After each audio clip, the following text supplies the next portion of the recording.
all brothers remove their head coverings and all sisters pray with their heads covered. And we face the east towards Jerusalem.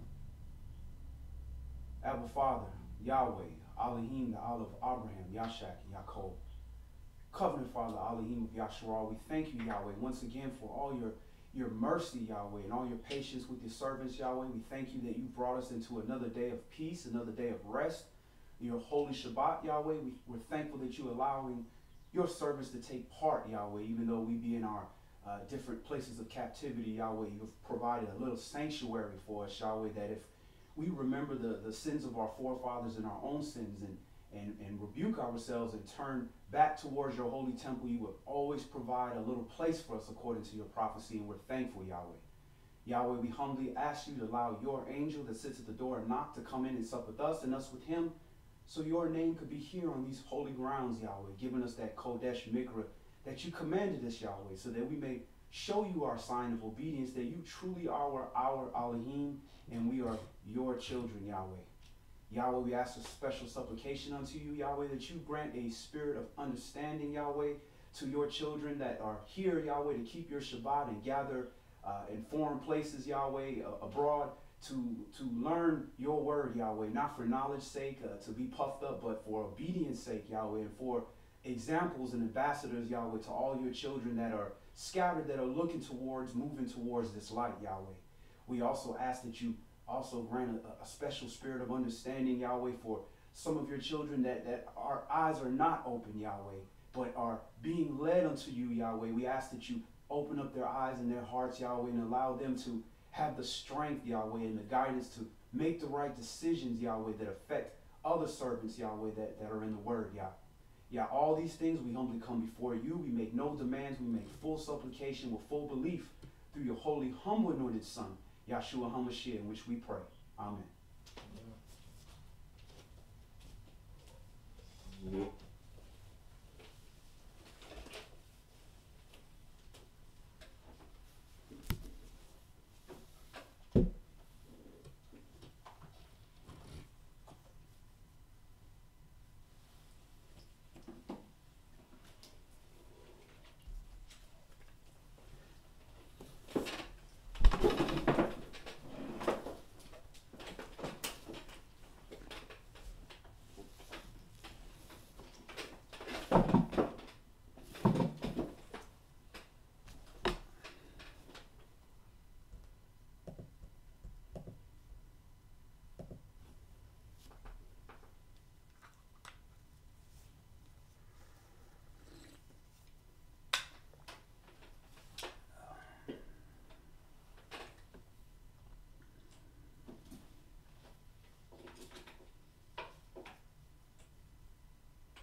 All right, Shabbat Shalom.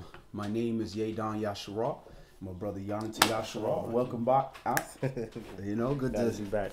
See the brother back. We want to thank Brother West for stepping in and you know, handling the reading responsibilities and taking, you know, it's just a beautiful thing when we have different servants that can all step up. You know, when I'm out, Brother Yonatan can step in, and when Yonatan is out, Brother West can step in, and the elder can step in, so forth and so on. And it's a beautiful thing to know that we have movable parts, Yahweh, that you know, Yahweh has for us to be able to do the works and make sure that we're able to still handle the responsibilities that we have to handle. So it's a beautiful thing. Praise Yah on that. Brother Yonatan, give us a quick little, you know, synopsis of this wonderful trip. You know, the trip that, you know, like Sister Chanel said, that's on the bucket list. You know, that's something that, you know, everybody that comes from there needs to visit to the land of their nativity.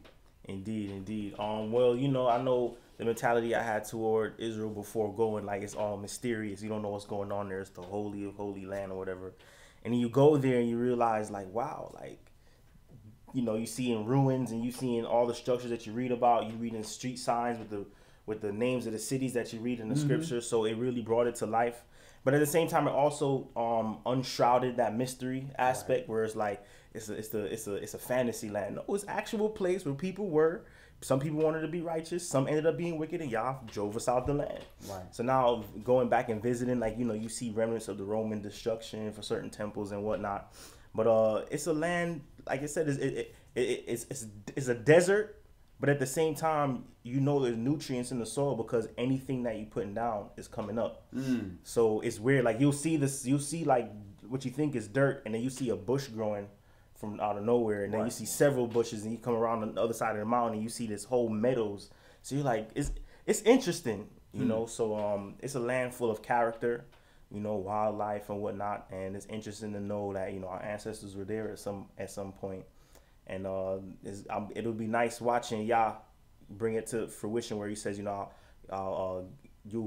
rebuild the waste places and things of that nature, because there's a lot of waste places, but we've seen where folks have settled in the land and it just turns green, right? Or they're irrigating it nicely and it's a beautiful lush, and it's like, wow, we can really like rebuild. So it's gonna be nice watching Yah bring certain prophecies to pass and things of that nature. It was definitely a satisfying trip, the type of trip where you take it and you feel like you sit down now, like, yeah, I did it. I'm gonna just sit down and relax now and do the rest of the grind of this walk. Well, spiritually, and I know we'll have our off-air discussions, but spiritually, how did you feel as far as your understanding of the word and the Mashiach and the land and the faith? How did you feel spiritually in regards to what you received there spiritually? And this is something even before I left, I felt that this was what was gonna happen. For some reason, like, people think you'll go in the land and new doctrine will come and stuff like that, but all it does really is reaffirm having love for your family, having love for your neighbors. It just reaffirms the need that the love has, care for one another, uplifting one another. Because if you're in a place like that and you caught in the desert, you want for someone to show love. And aside from the Ashkenaz community, I must say that the Arabic and Palestinian community showed us so much love. Like when they see you and because they from that area. Exactly. And they see you and they're inviting you into their home. They invite you to sit down and eat. So there's a big Islamic population. And then like after Ramadan, they're like, no, eat with us, So it was a lot of love, and it was very culturally insightful. And then as far as the spiritual aspect, it just spoke directly to show love and implore your brethren to know how to show love as well. Did you see any like beef between the Muslim community and the Christian community? Did you get that kind of sense when you were down there? Nah. The sense I got was that there is beef between the Ashkenaz and the Muslim or the Bedouin, the indigenous, right? AKA the Palestinian community. There's definitely some turmoil. They just don't interact. Right.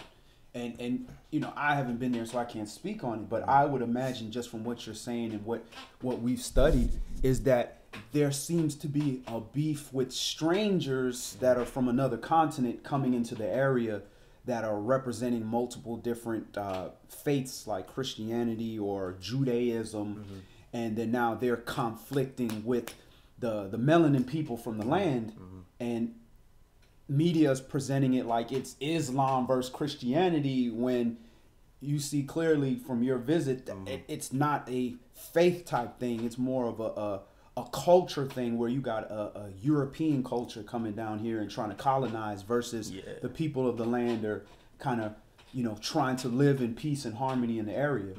Well, being that you brought up the aspect of Christianity, what it has shown me is that what we call Christianity today is a political tool. It's not necessarily based on faith and belief. It's really the type of Christianity that's mentioned in the media just means United States. Right. And it's a way that they've used it to wiggle in onto the political scene, and that really has nothing to do with Christianity. But what I've realized is that, from the pictures I've put up, whoever's friends with me on Facebook, you see like there's a heavy presence of us in the land. And then the Bedouin and the native in the Palestinian community, there's dark people there and mixed in there. So there's a heavy presence of us in the land that they're not showing. And there's peace among us. Like Right. those of us that repatriated from back in the 60s and whatnot in the land have made great friends with the Islamic community, with the Palestinian communities. Like, we're not in a beef with anyone. Right. So we'll interface with them and interface with the Ashkenaz at the same time. But when it comes time for them both to come to the table, it's like, nah. So Right. it's almost like we are the missing piece, almost. So a lot of it I just left alone for y'all to bring more Right. understanding, Right. and fill in those gaps, because you don't want to push something where you've been gone for years. Yeah, you show up yeah. trying to, you're not about to just automatically save Yeah. the world. So let y'all, you gonna need the Exactly. spirit on that. Like, one. you left Jamaica, 20 years ago. You're not just going to show up and just fix all the problems. pull a See? Killmonger You know? out there. It's not gonna happen.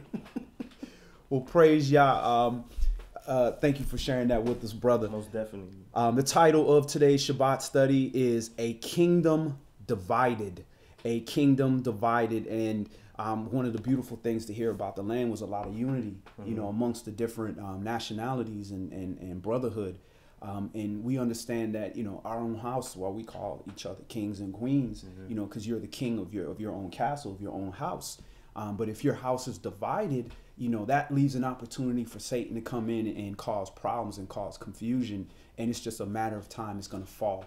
We saw through history, that's what happened with Yasharal. That's what happened with Rome, or whatever kingdoms, Egypt, all those great mighty kingdoms. Once it's divided, it's going to fall. So you go all the way to the micro view of it. It's even within yourself. If you are divided within yourself, where your flesh wants to control but your spirit wants to control, it's divided. It has to be on one accord. It has to be one leader, one master. Can't be both, because at the end of the day there's going to be conflicts, and it's just going to cause confusion and inconsistency. So we're going to examine that. We're going to look at that concept of Amos chapter 3. Can two walk together unless they agreed? So if you're not in agreement, you can't walk together. So let's go open up in Amos chapter 3, and we're going to start that at verse 1.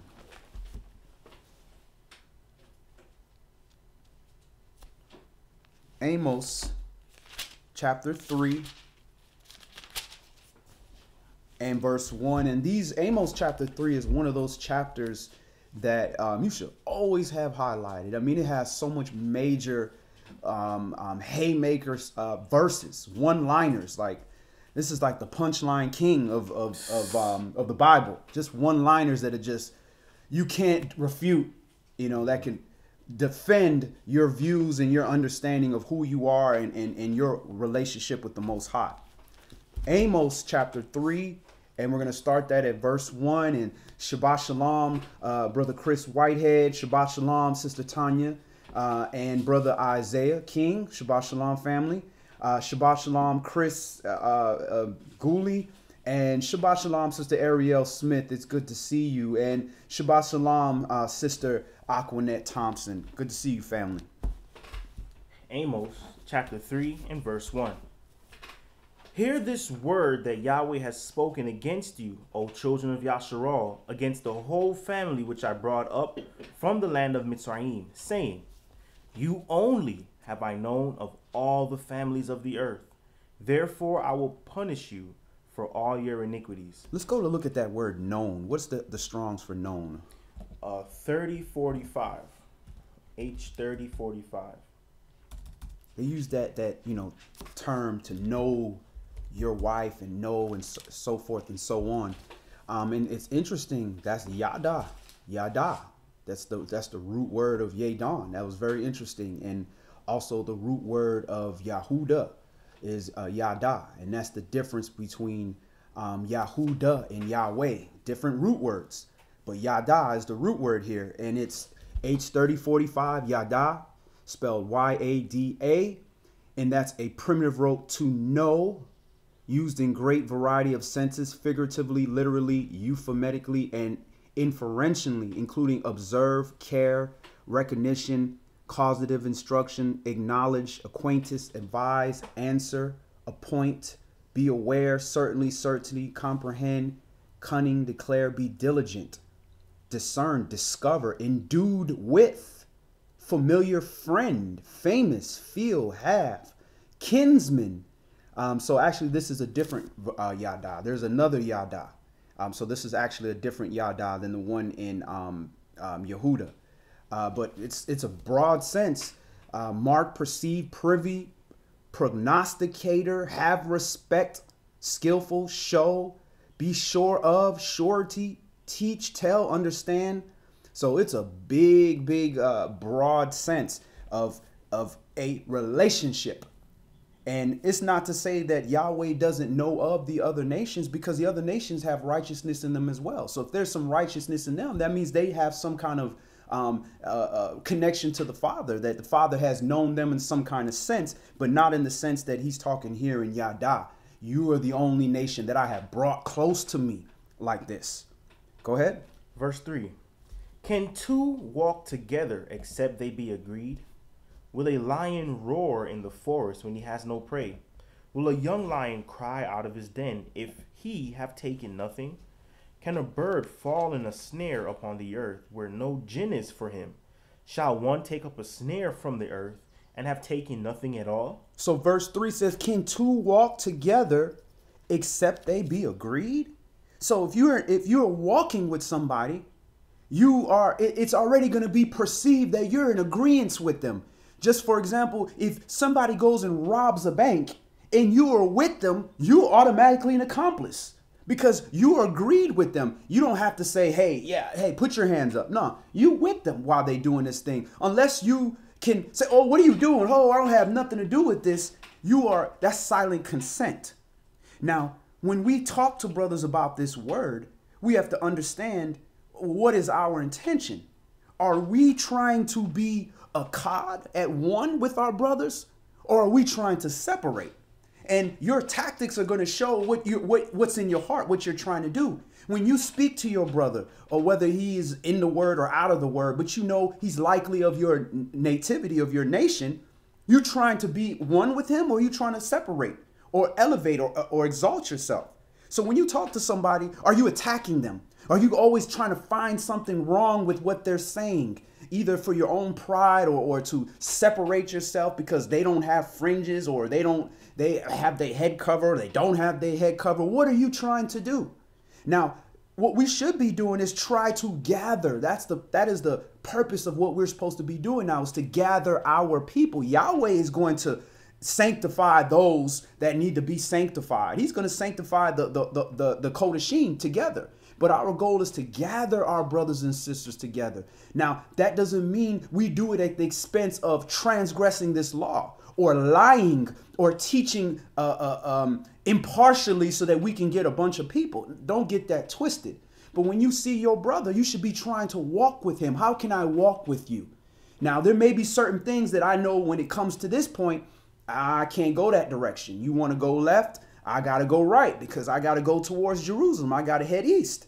There comes certain times when that's going to happen. But who's to say in that process, while y'all are walking together, you're not able to say, hey, brother, you walk in the wrong direction.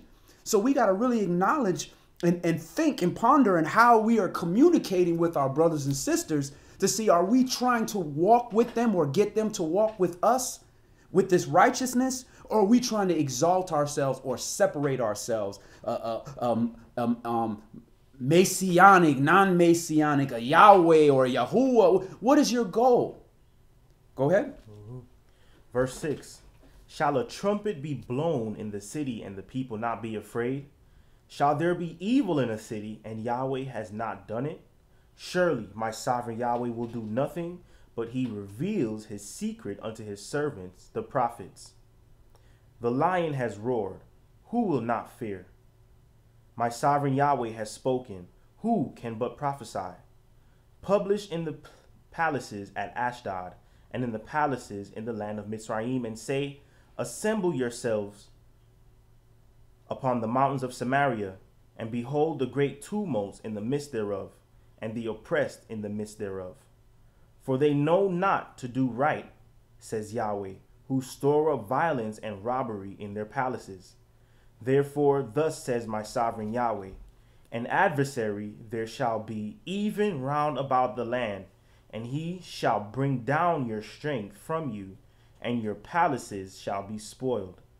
Thus says Yahweh, as the shepherd takes out of the mouth of the lion 2 legs or a piece of an ear, so shall the children of Yasharal be taken out that dwell in Samaria in the corner of a bed, and in Damascus in a couch. So you can just get the visual of that. That don't look too favorable. Hear ye, and testify in the house of Yaakov, says my sovereign Yahweh, the Elohim of hosts, that in the day that I shall visit the transgressions of Yasharal upon him, I will also visit the altars of Bethel, and the horns of the altar shall be cut off and fall to the ground. And I will smite the winter house with the summer house, and the houses of ivory shall perish, and the great houses shall have an end, says Yahweh. Wow. And just to even be in the land, you get to actually see the proof of what our ancestors were prophesied and were there when it wasn't like that. And then to see their descendants now looking at those things happening. All right. Let's move on. Let's go to Joshua chapter 22. And there's an interesting thing I discovered about that winter house, summer house thing. Like the Bedouin community, because I remember I was asking Brother Rafshik about it. Like, are they nomadic? Because they just kind of slap together dwelling places out of anywhere. So what happens is that they're just, being that they're not necessarily nomadic, but they're shepherders. So during one time of the season, one area will be more favorable than another. Right. So you have your summer house, right? And if you go, you have your winter. You got to move or where the animals, because just like that same precept about how could the Mashiach have been born, during the wintertime when there's sheep herders out, so obviously the sheep herders would have been somewhere else where it would have been warm. The Bedouin community, I guess, could have been somewhere else where it would have been warmer. So we're going to Joshua chapter 22. Go ahead, bro. Who are the Bedouins? Brother, I want to say something right quick. All right. Go ahead, Elder. Just as a reference, what we had spoken on in Amos chapter 3, verse 2, he says, you're the only nation ever known. And I will deal with you for your iniquities. You have to also take that back to Exodus chapter 19, verse 8, and all the people answered together and said that all that Yahweh has spoken we will do. Right. So basically, our people, made a covenant with the Most High. And we're the only people that made a covenant with the Most High. So he had plans for his people, and he still has plans for his people. It's not that he didn't allow other nations to have a level of righteousness, as we saw later on, in Scripture. And also in the New Testament, when he brought Gentiles into Peter, that he showed that he's going to use them to also teach his word to their people. But they showed that the head of the church at that time, when Yeshua had made Cephas, the rock, Peter, the rock, that they had to show themselves unto him, that Yahweh allowed some of them also to do his will. It's not that he's shunning the people. It's just that he says, I have created a people that will be my royal priesthood. So they have a job to do. So because he chose them and they made a covenant with them, he's going to keep that covenant with them. So he wanted to strengthen that by bringing them to the mountain in the early times. Let them understand that you made a covenant with me, so now you are my people and you have to do my will. So I wanted to bring that up. There's much more we can say about it, but that would also just give a little understanding Yahweh was I say bringing us into the fold and solidifying us as family. Right. And that's a very good point. And to further elaborate on that point, that's excellent, because it is also referring to this wedding covenant. All that you say we will do, and the elders and the leaders and the princes spoke up for the people after they spoke to the people about it. So this was us being brought and being adopted as sons, and also being married as a nation, falling up under the covering of the Most High. And he's reminding the children of Yasharal, look, man, I didn't do this with no other nation. I chose Yitzhak. I didn't choose Yasharal. I chose Yitzhak, I didn't choose Ishmael. You know, I chose Jacob. I didn't choose Esau. I could have chose anyone. It wasn't your blood that I chose. It was you, your people, the spirit that I want to put on you, because the blood that was in you was common with other people at certain times. But it was a spirit that I was putting on you by carrying you and bringing you into our covenant, into this fold and this covering. And there's consequences for that, just like consequences in a marriage when a husband doesn't do what he's supposed to do, or when a wife doesn't do what she's supposed to do. And Brother West, you had a question? Oh, I just wanted to ask about who the Bedouins are. Okay, Brother West was asking for a little bit more clarification on the Bedouin people. So the Bedouin, there's like several different tribes of Bedouins. Like there's even Bedouins in Sudan and Bedouins in Morocco. The information I have concerning the Bedouin community in Israel is that they know that they are the sons of Keturah, which are Abraham's children. So like a lot of them will follow Islamic faith and things of that nature. Right. But in their culture, they've preserved a lot of Abrahamic tradition that is very well mirrored from the scriptures itself. Right.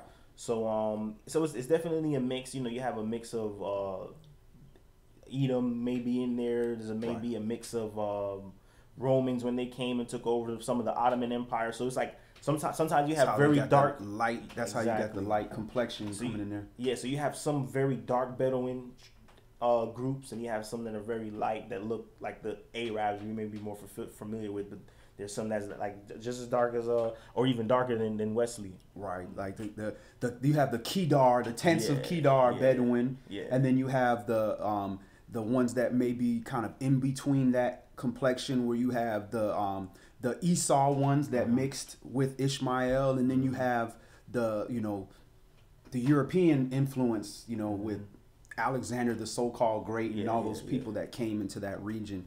And that's how you even got a caste system, because there's always been multiple colors that came, different shades of melanin has always been in here. Indeed. But when they came and realized, wait a minute, this is all melanin people here, we got to do something about this. We got to create some kind of separation system based on who's closer to our complexion, because we can't say we're superior and everybody with color is not, because we'd be overrun.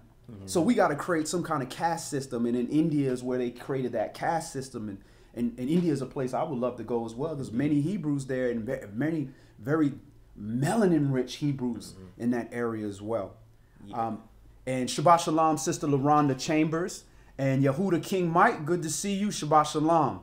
And Sister Tanya said, folks be trying to win arguments instead of winning souls. And who are you trying to glorify? You trying to glorify the Father? You glorify the Father by bearing what? Fruit. By bearing fruit. Or you trying to glorify yourself by making a name for yourself. Israelite debater 5-0. Come see me debate somebody. Who are you trying to do? Are you trying to win souls? Or are you trying to win some kind of Hebrew a title for yourself? So nothing wrong with bringing topics that are split and dividing the community and hashing it out in brotherhood, but the people aren't going to be fooled. We can all tell if this is a spirit of trying to iron out wrinkles or a spirit of trying to exalt oneself. So we're in Joshua chapter 2, and we're going to start this at verse 1. Chapter 22. Excuse me. Joshua chapter 22, or Yahashua chapter 22 and verse 1. All right.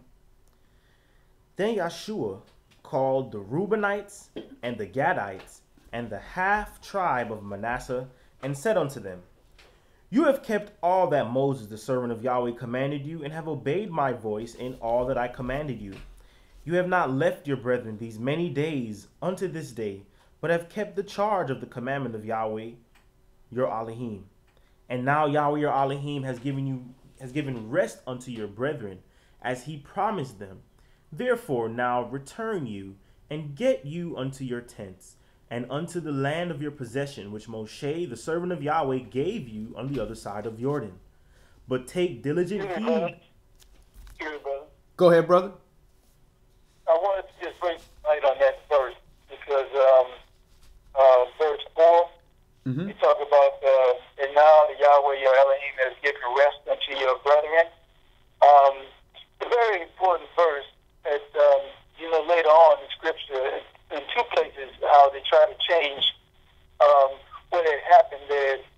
giving, I say, credit to who was given charge to handle that piece of business was Joshua. Right. He put Hebrews chapter 4, verse 8.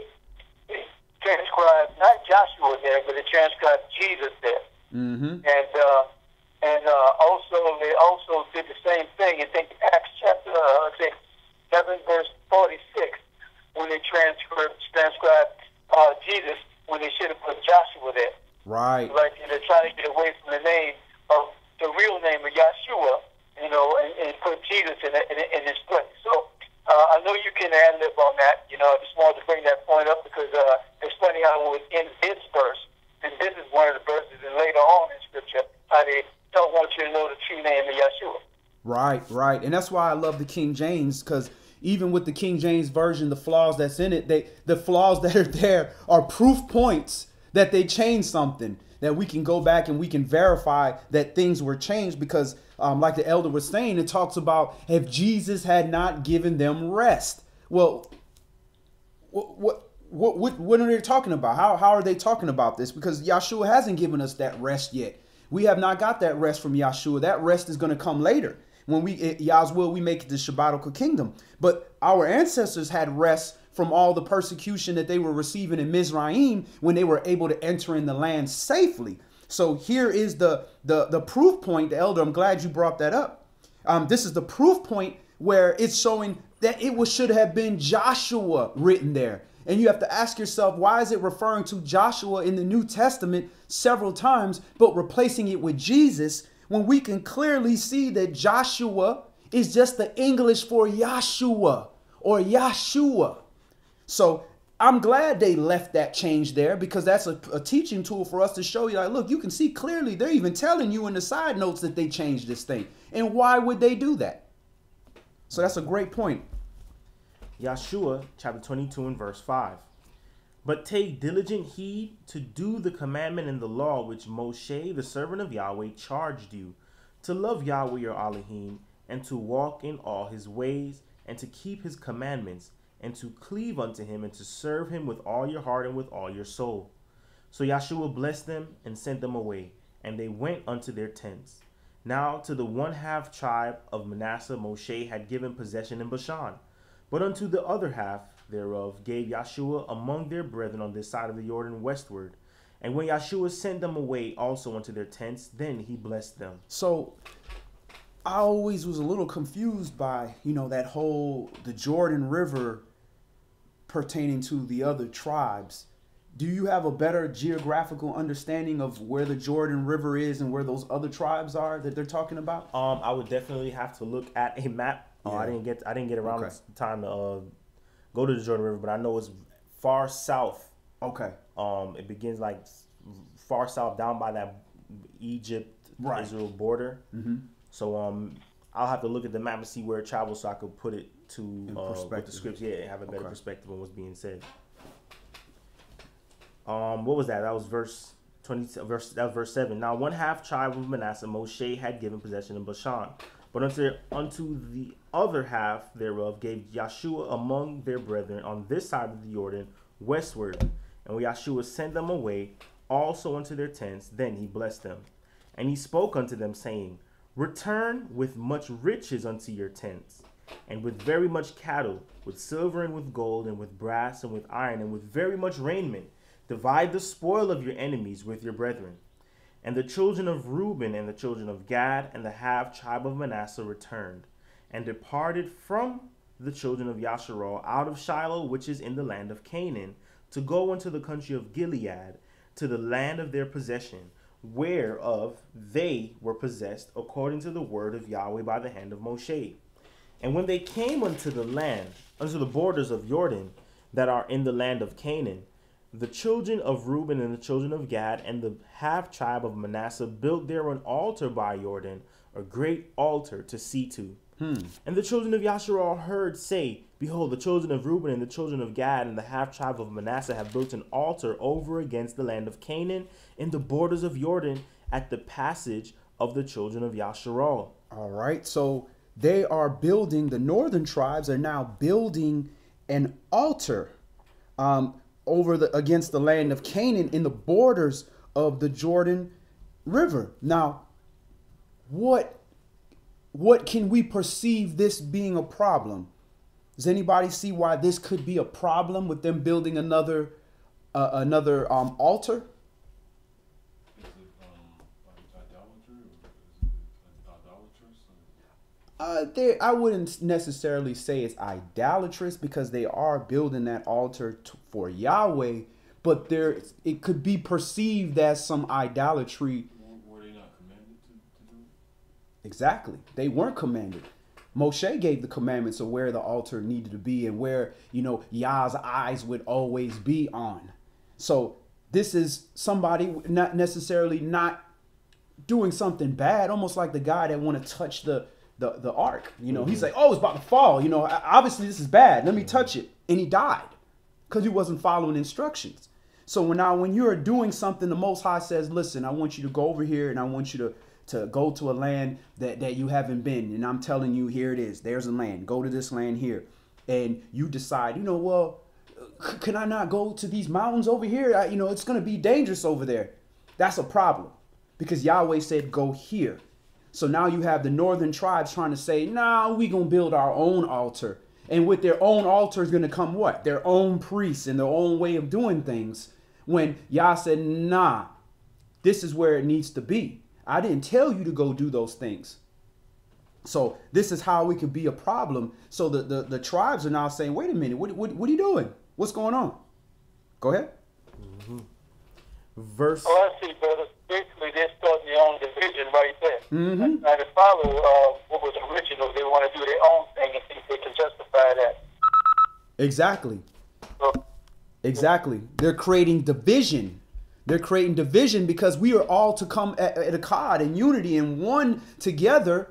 It's to learn that way. There's one doctrine, one understanding, one leadership. There's no question of who's what and where is what and where to go. And also the understanding is we are supposed to travel to Jerusalem. This is why we can't keep the holy days, because we're to travel to Jerusalem to do this. But we memorialize that wherever you are. That's why we're not doing animal sacrifices. We're not doing all those things for the fact that it's put away.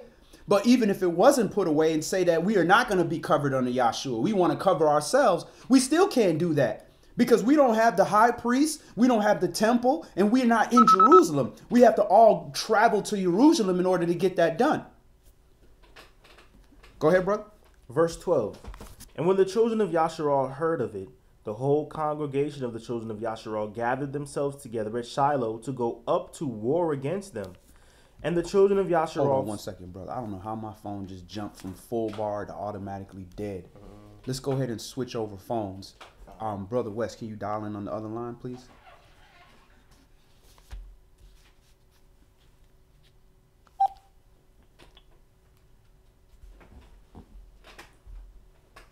And Shabbat Shalom, Yehuda Yisrael. Good to see you, brother. We'll start at Yahshua chapter 22 and verse 12. And when the children of Yasharal heard of it, the whole congregation of the children of Yasharal gathered themselves together at Shiloh to go up to war against them. And the children of Yasharal sent unto the children of Reuben, and to the children of Gad, and to the children of the half tribe of Manasseh, and into the land of Gilead, Phinehas the son of Eleazar the priest, and with him 10 princes of each chief house, a prince throughout all the tribes of Yasharal, and each one was a head of the house of their fathers among the thousands of Yasharal. And they came unto the children of Reuben, and to the children of Gad, and to the half tribe of Manasseh, unto the land of Gilead, and they spoke with them, saying, Thus says the whole congregation of Yahweh, what trespass is this that you have committed against the Elohim of Yasharal, to turn away this day from following Yahweh, in that you have builded you an altar, that you might rebel this day against Yahweh? Is the iniquity of Peor too little for us, from which we are not cleansed until this day, although there was a plague in the congregation of Yahweh? but that you must turn away this day from following Yahweh? And it will be, seeing you rebel today against Yahweh, that tomorrow he will be wroth with the whole congregation of Yasharal.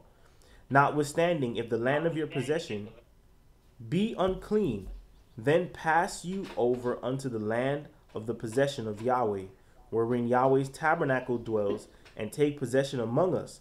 But rebel not against Yahweh, nor rebel against us, in building you an altar beside the altar of Yahweh our Elohim. Did not Achan, the son of Zerah, commit a trespass in the accursed thing, and wrath fell on the congregation of Yasharal?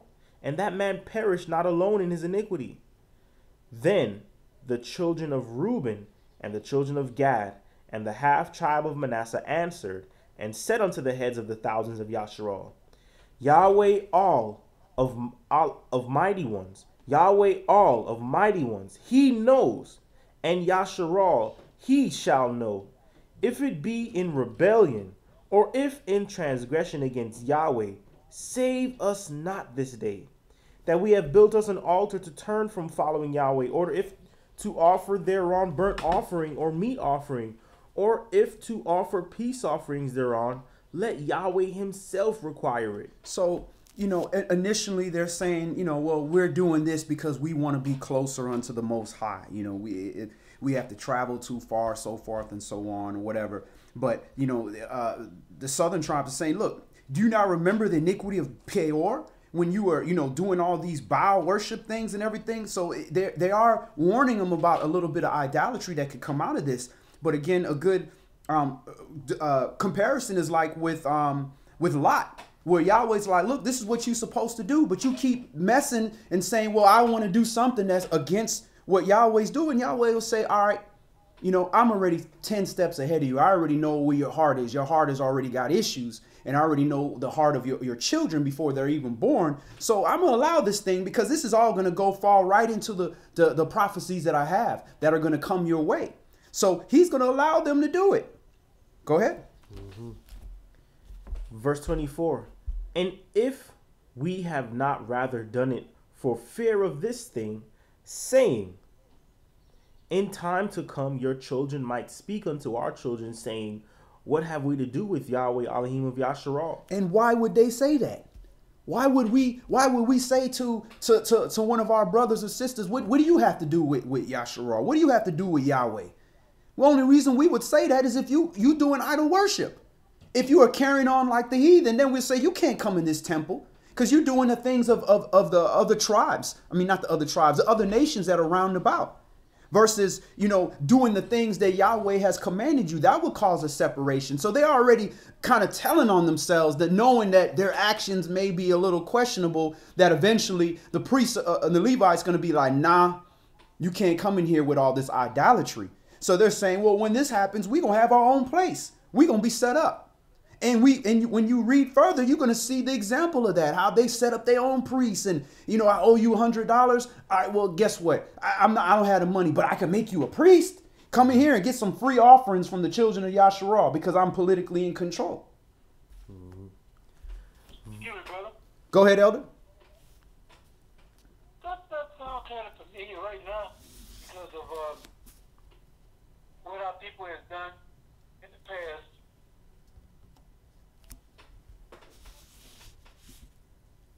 So now we didn't know our father anymore. Unmuted. And we had to get taught, forced taught other beliefs out of our own book.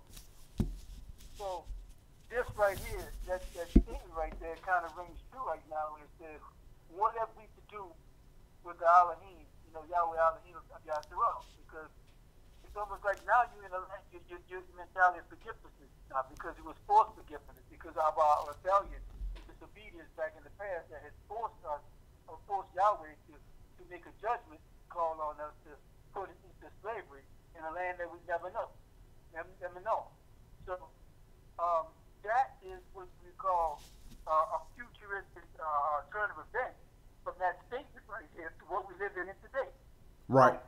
Yahweh didn't take his hands totally away from us. His hands still stretched out still for stuff to come back to him so his word can be published again to the world. So that statement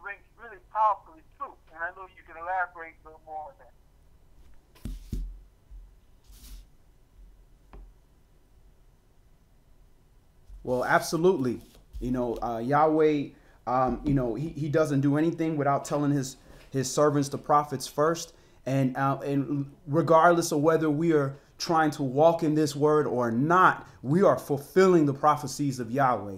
And that's a very scary concept, to know that regardless of what you're doing, you're fulfilling prophecy. You don't want to fulfill the prophecy of being the 2/3 being cut off. Yeah, because one way or another, you're going to be fulfilling prophecy, and everything that we're going through today as a people and as a nation, and the things that the other nations are going through, are all prophesied in here. Yeshua chapter 22 and verse 25. For Yahweh has made Jordan a border between us and you and your children of Reuben and children of Gad. You have no part in Yahweh. So shall your children make our children cease from fearing Yahweh. Therefore we said, let us now prepare to build us an altar, not for burnt offering, nor for sacrifice, but that it may be a witness between us and you and our generations after us, that we might do the service of Yahweh before him with our burnt offerings and with our sacrifices and with our peace offerings, that your children may not say to our children in time to come, you have no part in Yahweh. Therefore said we, that it shall be when they should say so to us or to our generations in time to come, that we may say again, behold the pattern of the altar of Yahweh, which our fathers made, not for burnt offerings, nor for sacrifices, but it is a witness between us and you. So that's almost like idolatry, where the altar is, so I can kind of see where you're coming from as far as the idolatry per se. Because you build an altar, the altar, first of all, is supposed to be for the sacrifices. But you saying here, we not doing it for the sacrifices. We are doing it, the pattern, is to show that it's a witness between us and you. So eventually what they going to end up doing is worshiping that altar instead of using the altar for what it is. And you see people doing it today, where they making the altar, a prop, where they're making something or taking a table and calling it an altar or so forth and so on, and doing certain things with it when it's not being used for what it's supposed to be doing. Altars for animal sacrifices, and we don't do animal sacrifices. And furthermore, the altar had to be made out of unhewn stone. So if your altar ain't unhewn stone, then you ain't even got an altar that's made after the pattern of Yahweh. Go ahead. Verse 29. Far be it that we should rebel against Yahweh and turn this day from following Yahweh, to build an altar for burnt offerings, for meat offerings, or for sacrifices beside the altar of Yahweh our Elohim that is before his tabernacle. And when Phinehas the priest, and the princes of the congregation and heads of the thousands of Yasharal which were with him heard the words that the children of Reuben and the children of Gad and the children of Manasseh spoke, it pleased them.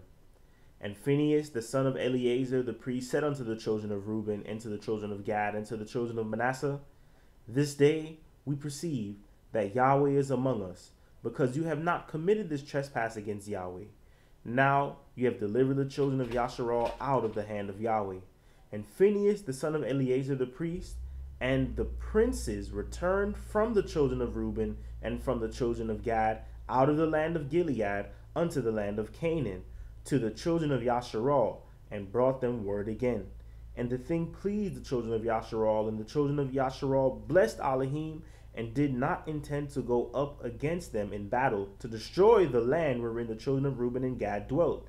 And the children of Reuben and the children of Gad called the altar Ed, for it shall be a witness between us that Yahweh is Elohim. And that's interesting. They named the altar Ed, which was interesting because the only time I see Ed is in the King James.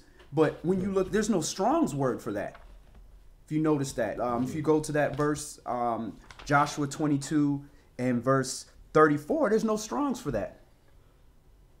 In my book here it says It's a whole statement. Means a witness or testimony, but that's just what the book says. Right, that's the notes, but when you look at the Hebrew word, that the original words that was there, it says the altar for, which is, it just says key for four, which is key is H3588 KIY, which is indicating casual relations of all antecedent or consequent, very widely used as a relative conjunction or adverb. So it's like a connecting type, a for, of, by type of word. But then it says ed in gray, letting you know that this was added in here. So I'm like, well, where did they get that in there? How did they add that in there? I have 5707. It's for the whole ed for it shall be a witness is one statement. At the end of it, it says 5707. Witness. So witness is a different word. That's ed, contracted as a witness, testimony, recorded. That is a prince. Oh, okay. So there is a Hebrew word. So shall be a witness is all one word. Interesting.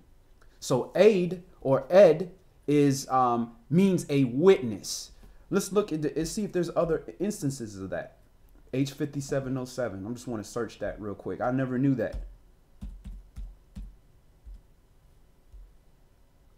22. Yeah, there's a lot of usages of there. So every time you see witness, it's ed. Interesting. I never knew that. So that's the Hebrew word for witness is ed.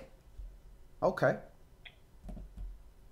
All right, let's move on. Let's go to 1 Kings chapter 11. And we're just going to read verses 1 through 14. So you're seeing before the split of the kingdom, you're already seeing a split in following of instructions, where you're starting to see people change from the original pattern and instructions that the Most High was giving us. And you're seeing the children of Yasharal being on one accord about this division that's being created. So you can't just blame Northern Israel, because the southern tribes of Yehuda was kind of agreeing with this. The southern tribes, or the other tribes other than the other 9 or 10 tribes, was agreeing with this kind of split in doctrine, this split doctrine that's going on. So Rishon Malachim, 1 Kings chapter 11, and we're going to read verses 1 through 14.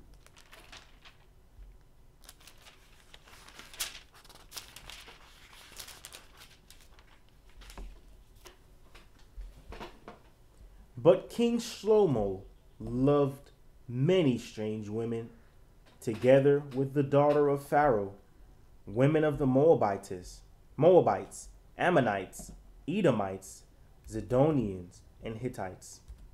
Of the nations concerning which Yahweh said unto the children of Yasharal, you shall not go in unto them, neither shall they come in unto you, for surely they will turn away your heart after their gods. Shlomo clave unto these in love. And he had 700 wives, princesses, and 300 concubines. And his wives turned away his heart. For it came to pass, when Shlomo was old, that his wives turned away his heart after other gods. And his heart was not perfect with Yahweh his Elohim, as was the heart of Dawid his father. So you can see how he would write, like how he wrote, I have found many of close male friends, but I can't find one woman. Well, if you got to sift through 1,000 women to find one loyal woman that you make covenant with, I can see how that can be a problem.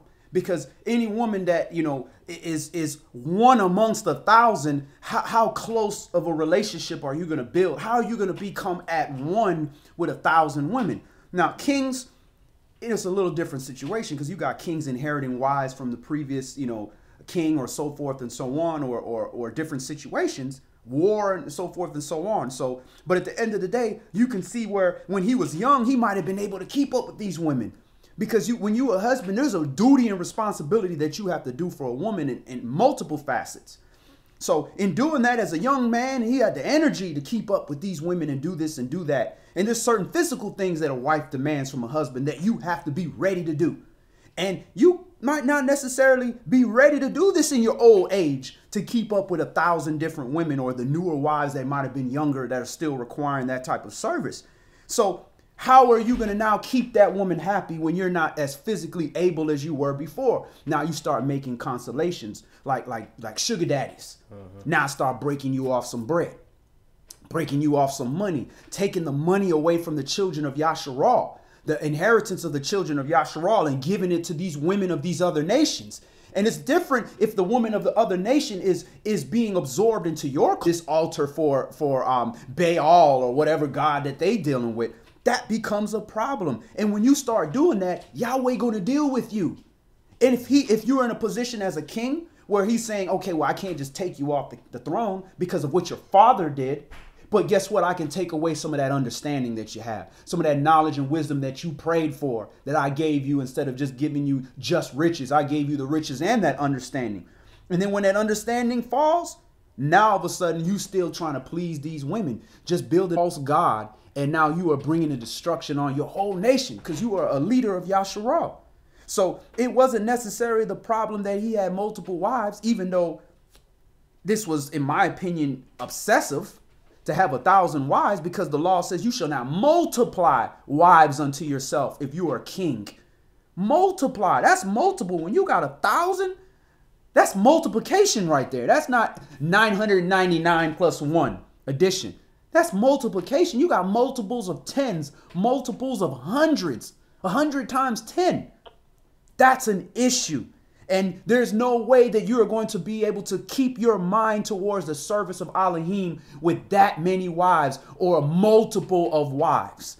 That became a problem.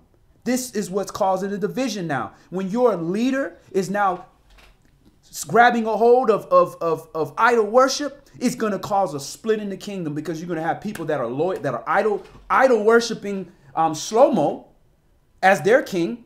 And then you got people that are saying that are worshiping Yahweh that say, I don't want nothing to do with this. I can't deal with that. I don't even want to keep the Shabbat. I don't even want to come do these things with these people because of what they're doing. It's causing a split. And it's going to cause people to be oppressed because of this. 1 Kings chapter 11 and verse 5. The Phoenician goddess of love. Right. Fertility and love and all this type of stuff. Now, all those different names that the Greeks got, they didn't have no spirituality. They stole it from the continent of Africa and from Asia and those countries. And they stole that and they just said, let's just give it a Greek name and act like it was our God. But everything they did was just change the look, made the woman look like a Euro-Gentile, and changed it and just called it their gods. But all of this is going way back to Babylon, way even before that. Go ahead. For Shlomo went after Ashtoreth, the Elohim of the Zidonians, and after Milcom, the abomination of the Ammonites. And Shlomo did evil in the sight of Yahweh, and went not fully after Yahweh, as did Dawid his father. And what's interesting about that idol Milcom, when you look at their statutes, it says MLK. MLK. Interesting. Go ahead. Then did Shlomo build... Go ahead, Elder. The same as Molech. Molech was that El that they sacrificed the children in the fire. That unclean animal, which is an owl. Right. So you can see right here how he had given himself over to Satan in many different under many different names. Many names that still established it was just Satan he was giving himself up to. So he really was crossed the line when he got later on in age. Because it's like allowing these women, the spirits of these women, to infiltrate and overcome the spirit of Yah, because he got weak for carnality, flesh. So it then made a division among the people, because he wound up, becoming a terrible ambassador for Yahweh to the people because of what his own actions did. So it was a bad situation all the way around. And that's very interesting that you brought that up. That Molech is the same as Milcom, which they had on their altars. They had the initials MLK. And what was that statement that Martin Luther King said to Harry Belafonte before he died? He said that I have allowed my people to go into a burning house. Exactly. When he pushed that, desegregation. My people into a burning house. And then now that idol Milcom or Molech is about passing the children through the fire. So it's like almost prophecy staring you dead in your face. Go ahead, brother. Verse 7. Then did Shlomo build a high place for Shamash, the abomination of Moab, in the hill that is before Jerusalem, and for Molech, the abomination of the children of Ammon. And likewise did he for all his strange wives which burnt incense and sacrificed unto their gods. And Yahweh was angry with Shlomo because his heart was turned from Yahweh Elohim of Yasharal, which had appeared unto him twice. So now take this concept. You are cleaving on to 1,000 women, many of them which are of other nations, where they're actively worshiping other gods, other pagan entities. And we just read in Amos chapter 3, can two walk together, lest they be agreed?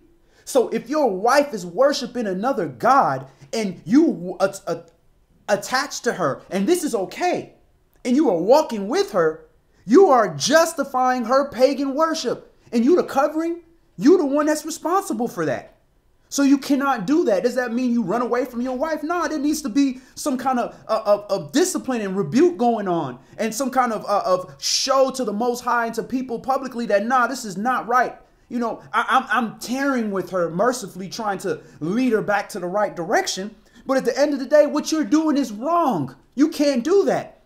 But when you in your old age and you want to still cleave on to these young women for whatever fleshly reasons you are dealing with, you can't take that kind of stance because you're too afraid to lose the possession. Because at this point, it's a possession to you when you got that many women. You're afraid to lose that.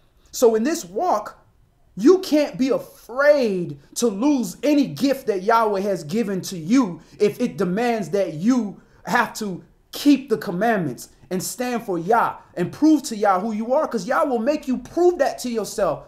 Who is number one in your life? The gift that Yahweh has given you or him? Go ahead. 1 Kings chapter 11 and verse 10. And commanded him concerning this thing, that he should not go after other gods, but he kept not that which Yahweh commanded. Wherefore Yahweh said unto Shlomo, for as much as this is done of you, and you have not kept my covenant and my statutes which I have commanded you, I will surely rend the kingdom from you, and will give it to your servant. So now, because you have created a division in Yasharal, now I'm going to divide the nation in half. Because of you. Go ahead. Verse 12, notwithstanding in your days, I will not do it for Dawid your father's sake, but I will rend it out of the hand of your son. Howbeit, I will not rend away all the kingdom, but will give one tribe to your son for Dawid my servant's sake, for Jerusalem's sake, which I have chosen. So once again, the actions of the father are now affecting the sons, are now affecting the generations below. So if we walked in that manner to keep that perspective that the decisions that we make affect our generations under us, we might walk in a more respectable manner and a more circumspect manner, because these decisions that we making are literally affecting our children. Many of us that are in the word right now with children, we see the effects of that now, because our babies are growing up with the understanding of, nah, we not dealing with this pagan stuff. Imagine if we grew up that way, where we would be in life. If we knew from a young child that this is lies, this is all pagan worship, and we know who we are. We not what the history book is telling us. Like we were all some guys running around with spears in the jungle, and then all of a sudden this educated white man came and gave us a book, written in Greek. No, that's not what happened. So the same way we can affect our children negatively, well, we can affect our children positively. My youngest child don't know pork, don't know unclean food, don't know these pagan holidays other than the stuff this world has been put into them. Go ahead. Verse 14, and Yahweh stirred up an adversary unto Shlomo, Hadad the Edomite. He was the king's seed in Edom. So Yahweh stirred up an adversary unto Shlomo. Now, is this some new adversary, Hadad the Edomite? Edom's been our adversary since day one. This is supposed to be our brother, but he hates his brother. And that's how you know the spirit of Esau. You ain't going to be able to look at his skin color or look at his nose or whatever or hair and know that this is Esau. But when he hate you for no reason, That's the spirit of Esau. And we've all grown at dark eyes. Just hated you for no reason. Hated you because you had a jump shot. Hated you because you were smart. For no reason. That's the spirit of Esau. That's how you identify that spirit.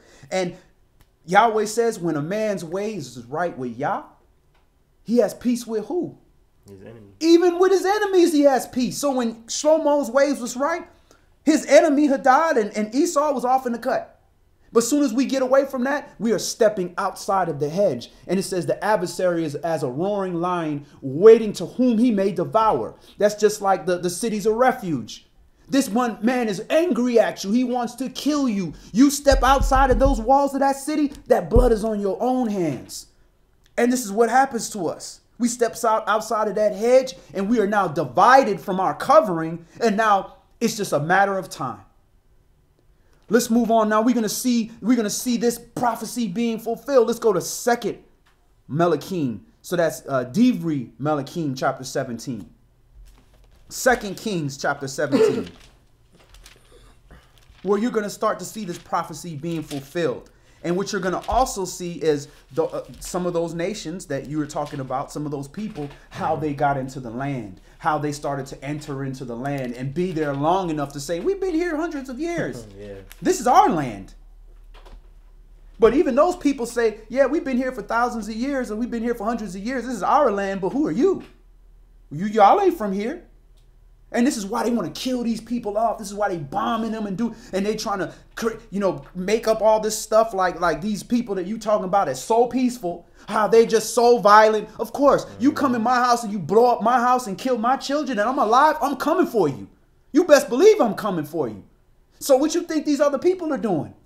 But let the media tell it. Oh, these so-called Islamic people or Muslim people or these melanin people in the region is just attacking poor old Euro Gentile who did nothing. Attacking Mr. Colonizer for not doing nothing. But at the end of the day, that's judgment. Yahweh said, did you not sit there and laugh when my people were sent in chains up out of here? Sent to the salt mines and the gold mines in Egypt and to the Western Africa to dig cobalt and all the stuff that you're using in your cell phones and everything? Would you cry for them? But you want us to cry for you. So this is why when I see this stuff going on in the land and I see these people, I hurt for the children. Don't get me wrong, but I don't shed a tear, because I'm saying, listen, this is judgment. Ain't nobody shed tears for my people, but my people. Let's move on. Again, Divri Melachim chapter 17 and verse 1. In the 12th year of Ahaz, king of Yehuda, began Yehoshua, the son of Elah, to reign in Samaria over Yasharal 9 years. And he did that which was evil in the sight of Yahweh, but not as the kings of Yasharal that were before him. Against him came up Shalmaneser, king of Assyria, and Hoshea became his servant and gave him presents. And the king of Assyria found conspiracy in Hoshea, for he had sent messengers to So, king of Mitzrayim, and brought no present to the king of Assyria, as he had done year by year. Therefore the king of Assyria shut him up and bound him in prison.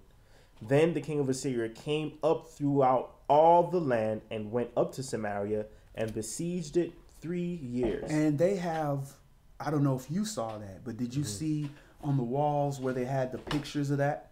About Hosea. the Lachish. Yeah. Oh man, that's amazing just to see that. Yeah. And what sticks out is what they look like, what their hair look like. Afro-Asiatic. Right. Did they have these little short haircuts with fades in their head? They had locks. They had locks. They had long hair. Go ahead. And the king of Assyria came up throughout all the land and went up to Samaria and besieged it 3 years. In the 9th year of Hoshea, the king of Assyria took Samaria and carried Yasharal away into Assyria and placed them in Halah and in Habor by the river of Gozan and in the cities of the Medes.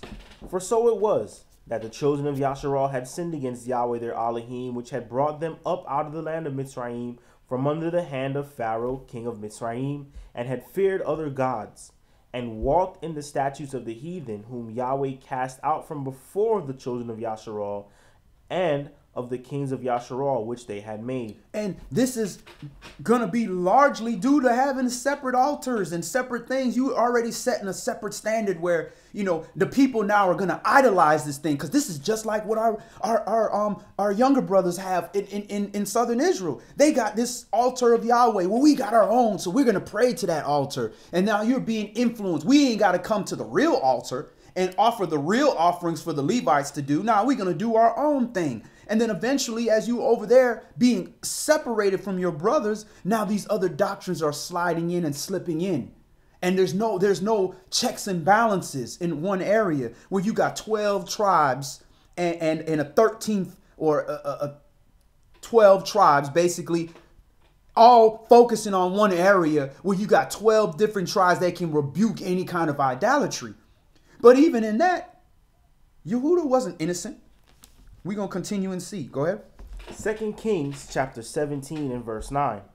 And the children of Yasharal did secretly those things that were not right against Yahweh their Elohim, and they built them high places in all their cities, from the tower of the watchman to the fenced city. These high places, these altars, and these Asherah poles that they would put up in the area, which are you wonder why.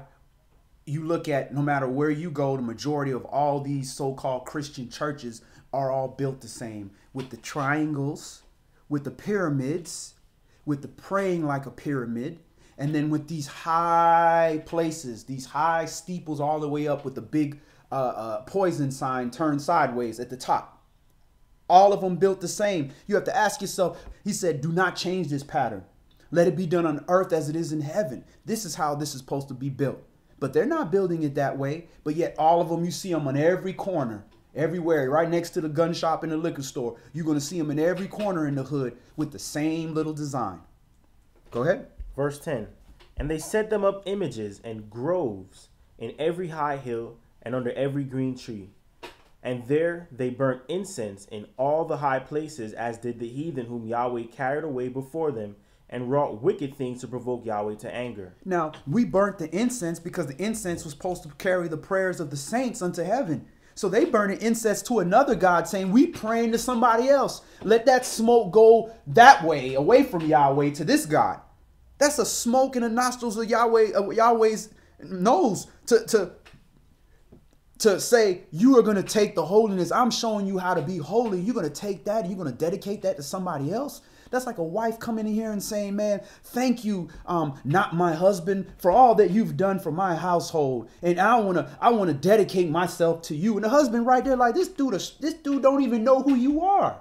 He a complete stranger. Brother West, can you take care of the incense? Brother. Go ahead, Elder. As we read this, which is a very, very important chapter, it links Deuteronomy 28, blessings and curses. It's like unfolding the curses. And Yahweh said, don't do this, or this will happen to you. And when he made a division at verse 14 to 15, telling them what's going to happen to you with the blessings, and then now with the curses. And it also unfolds what I had mentioned earlier about what was going to happen to us in the future, since this is like a beginning of the future of our descent, of not following Yahweh. As I had mentioned, I had went further when we were brought from the country after a while, because we kept disobeying Yahweh, and we were spoiling the country. The country was suffering because of us. The land was suffering because of us. He kicked us out of the land. This is the next time we kicking us out. He kicked us out later on. We had to come to this country. So this is like, as you had mentioned earlier, I take with the word you said that Yahweh does not do a thing unless he tells his servants, his prophets first. Right. And he warned us, don't do these things, or this is going to happen. And we keep disobeying the Father over and over again, and we are unfolding our own issues, our own problems, and it's coming upon us. So as we read, I don't want to give away too much, but as we read, we'll see how Deuteronomy 28 comes to life, and we'll see how our captivity in this land is unfolded, and Yahweh warned us about these foolish desires that we had and the mistakes that we've made that brought us to this problem. And how our brothers come from Israel and seeing the division with people who usurp, our identity. Right. And these passages expounds on how all this comes to fruition. Right. So I know as we read, it'll unfold. Right. And, in understanding, look at how things went. At first, Hadad and them people came there for a couple years, and then now it goes to the place where, they're being dealt with by different nations for 9 years plus years, and it just grows and grows. The Most High doesn't just come and automatically shoot fire and burn you up when you make a mistake. He goes through this process. And one of the key things to identify when you are now being dealt with by the Most High, before even the tribulation comes, is your understanding is being taken from you. When you start to see yourself doing things that are clearly against the commandments, now you're justifying it. That means your understanding, which is your knowledge and your wisdom to depart from evil, is being taken from you. And this is why you got to depend on the brothers and sisters around you. Make sure you got a good group of people that fear the Most High and covenant keepers to tell you like, whoa, hey, bro, you transgressing the law. And when you see a brother is clearly transgressing the law and continuing to push forward, and you're showing him and he doesn't care, this is the beginning of the punishment is about to come his way. And it's a very dangerous moment, because there's a difference between, well, we never really agreed on the understanding of this. It's kind of vague. That could go either direction. But when you clearly worshiping other gods, or you doing different things that black and white transgression of the commandments, like what these brothers are doing now, and they don't see that, that is the beginning. And Yahweh moves, and further, you're being further and further divided from the Most High, to the point where it's affecting one house to the next house to the next house, to a whole group of tribes being physically removed from the land. Go ahead. Verse 10, and they set them up images and groves in every high hill and under every green tree. And there they burnt incense in all the high places, and as did the heathen whom Yahweh carried away before them, and wrought wicked things to provoke Yahweh to anger. For they served idols, whereof Yahweh said unto them, you shall not do this thing. Yet Yahweh testified against Yasharal and against Yehuda by all the prophets and by all the seers, saying, turn you from your evil ways, and keep my commandments and my statutes, according to all the law which I commanded your fathers, and which I sent to you by my servants the prophets. Notwithstanding, they would not hear, but hardened their necks like to the neck of their fathers that did not believe in Yahweh their Elohim. And they rejected his statutes and his covenant that he made with their fathers, and his testimonies which he testified against them. And they followed vanity and became vain, and went after the heathen that were round about them, concerning whom Yahweh had charged them that they should not do like them. So they became vain and followed vanity. It became more about what things look like and what was interesting, and all this pomp and circumstance and this great beautiful artwork and all these things. And surely this must be of the Most High because it's beautiful. All these great things, instead of surely this must be of the Most High because they're keeping commandments. It became vain. And when you become vain, you forsake your mercy by heeding to lying vanities, things that cannot protect you.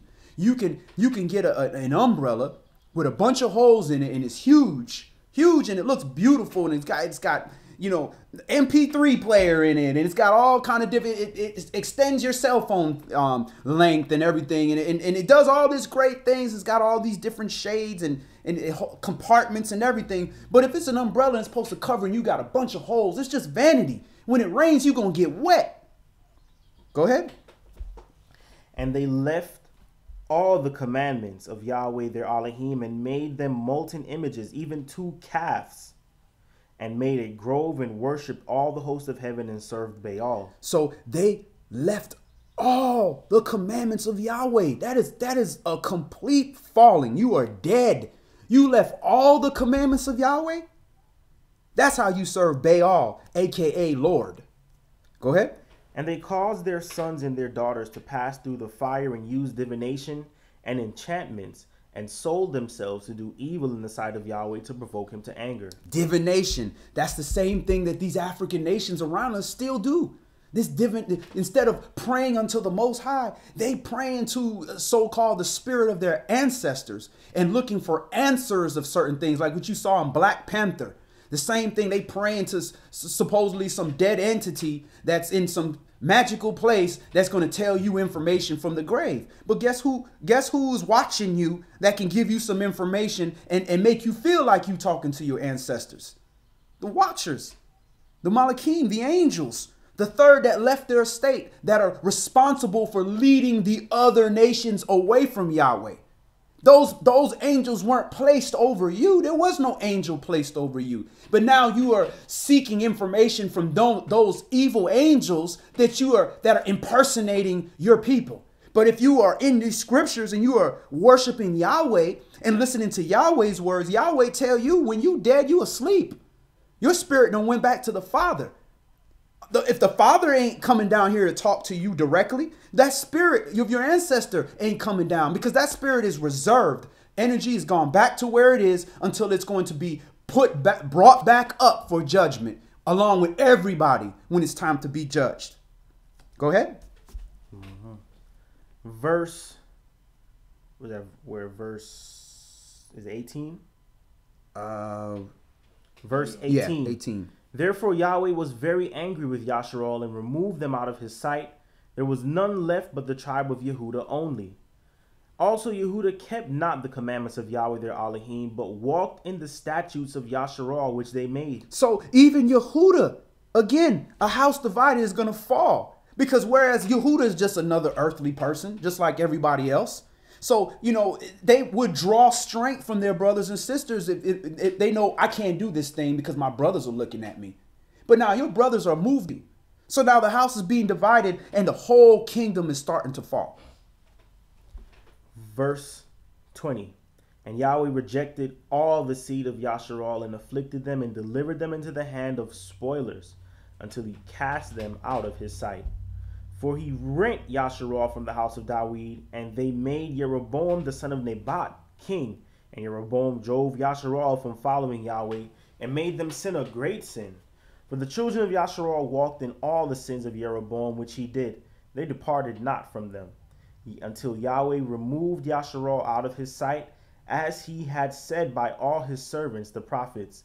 So was Yasharal carried away out of their own land to Assyria unto this day. So these are the northern tribes being evicted, and they are now going into the land of Assyria and going closer into Babylon. And that's how you see the other of us getting into Europe and being in Europe and being there for thousands of years. Those are our people too. But see, they never talk about that. The 12 tribe don't mention Europe because there, it's a bunch of Gentiles in there. They don't mention the fact that it says in here, Yehuda is going to be dispersed into the entire world. So you got Yehuda up there as well as northern tribes are up there. We knew Yehuda was up there because Saul was up there doing different things. See, this is why this doctrine of man don't add up, where they giving you these names of these tribes, this, that, and the other. How can that be when Yehuda is dispersed everywhere? How you know you Yehuda if you so-called in Puerto Rico and you supposed to be Ephraim? How you know? You don't know. You can't answer that question, so you definitely can't answer the question that where all the 12 tribes are. That's a man-made doctrine that you can trace that doctrine back to an elder who created that. He had a so-called dream in like the 70s or the 80s or something like that. Go ahead. Verse 24. And the king of Assyria brought men from Babylon and from Kuta and from Ava and from Hamath and from Sepharvaim and placed them in the cities of Samaria instead of the children of Yasharal. And they possessed Samaria and dwelt in the cities thereof. That's how you get these Bedouin people and these other so-called Palestinians and all these other people that are coming from further areas and coming into the land. And now they are inhabiting the land as theirs because, hey, it's our land. We've been here for centuries, right? And then notice there's one in here that sticks out. Sepharvaim, Sephardic Jews. That's where that come from. These people, and if you follow Safar, you see that's not even the same branch as Abraham. That's a different branch. They Hebrew, but they're a different branch of Eber. So they're not even under Abraham. Abraham's the father of many nations, but he's not the father of every Hebrew. Eber is before Abraham. So this is how you can trace in this and prove that you ain't no Israelite. The fact that you call yourself Sephardic lets you know you're not an Israelite, not by blood. And if you call yourself an Ashkenazi Jew, you can go to Genesis chapter 10 and you can see the Isles of the Nations, that you are not even from the seed of Shem. You even further away than Safar. At least Safar can say, I'm a Hebrew. You can't even say that. So they lying and they telling on themselves, just like they told on themselves when they said if Jesus had given them rest. They're telling on themselves. Go ahead. Verse 25. And so it was at the beginning of their dwelling there that they feared not Yahweh. Therefore Yahweh sent lions among them, which slew some of them. So the fact that they're in the land, they still got to follow some of the basic laws and statutes and judgments that Yahweh placed on that land, because Yah's eyes are always on Jerusalem and always on his country, his nation of Israel. So Yahweh is sending lions to slew these people for coming in the land thinking that you're going to do exactly what the children of Yasharal did. No. They're going to get slew. But guess what? Why these other nations can figure that out? Because you're going to see they figured it out. Go ahead. Wherefore they spoke to the king of Assyria, saying, the nations which you have removed and placed in the cities of Samaria know not the manner of Elohim of the land. Therefore he has sent lions among them, and behold, they slay them because they know not the manner of Elohim of the land. What? Are they smarter than us? How can they figure out we getting our behinds killed out here and murdered by wild beasts? Just like our people right now are getting murdered by wild beasts in the streets. The Babylon, we're getting murdered, and we over there walking around with signs saying, lions, stop killing us. Stop killing us in this land that we have been placed in. Just like these people were placed in that land, a land that's not theirs. Why, lions, stop killing us. Stop killing. We are not lion meat. We over there doing idiocracy instead of having common sense like these other nations say. Obviously, we're not following the ways of the Elohim of that land because we getting killed off. We need some help. Help us. We tired of getting killed off. They not over there talking about Assyrian lives matter. Go ahead. Verse 27. Then the king of Assyria commanded, saying, carry there one of the priests whom you brought from there, and let them go and dwell there, and let him teach them the manner of the Elohim of the land. Then one of the priests whom they had carried away from Samaria came and dwelt in Bethel, and taught them how they should fear Yahweh. And here's a problem, another problem. They are now going to so-called priests in Samaria. We got to remember, when you look at the history of the priests in Samaria, northern Israel was so wicked by just taking whoever they wanted, taking low estate people that are not even Israelites at times, and making them priests because they are now separate from the real priests of Levi. It got so bad that Levi, who had left originally with the northern tribes, even Levi dipped and said, nah, we going back with Benjamin and Yehuda because these people is wicked. Yeah, we can't deal with that. So now you get a priest who ain't even qualified to be a priest and have him teach the manner of the land. Yeah, he know a little bit of stuff. It's the same thing like when we trying to go to Judaism, we trying to go to Ashkenaz and have them teach us the law. Yeah, they can teach us a few things, but then they going to have us over there biting the skin off of a baby penis, which ain't got nothing to do with what's in our book. And this is what happened. This is why you got all those people in the land that's claiming to be us, got some certain things that's similar to us, but it's not us. And then we have our own people now following the same stupidity that these people that are not even of our culture are teaching them to do. And they thinking that's more official because, white man is teaching it. So we basically, Hebrew Christians or Hebrew Judaism. Go ahead. 2 Kings chapter 17 and verse 29. It's an African book. We can't trust that because we know, that whole continent sold us into slavery, even though we was part of that continent. That's the Greek mind frame that has been engraved in our heads, that somehow some white person got more knowledge and understanding of righteousness than us, rather than an Ethiopian who had actual Hebrews there, who had Hebrew kings, or of Ghana, where we had Hebrew kings that got ancient books in an ancient language that are contradicting the Greek mind frame that's being taught to us. We reject that because we are taught that same caste system, that if you from Africa, you African. We Israelites, we not African.